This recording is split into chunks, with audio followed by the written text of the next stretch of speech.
और बरादरम मलिक कैसर साहब, मैं यूं कहूँगा सच्ची बात है कि दुख दर्द जिस जगह जिस घड़ी जिस लम्हा हो, कहते हैं कि हर वेले तांग दिल भर दी, मैं रो रो काग उडारा, फाला पावा कासद भेजा, थी गया हाल बीमारा, यार बाजू हुन जीवन कूड़े, अंदर दर्द हजारा, गुलाम फरीदा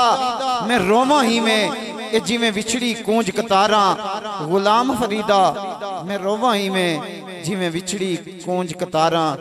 मैं कहते हैं कि मुख्तसर सी मेरी कहानी है, जो भी है ये सब उन्हीं की मेहरबानी है,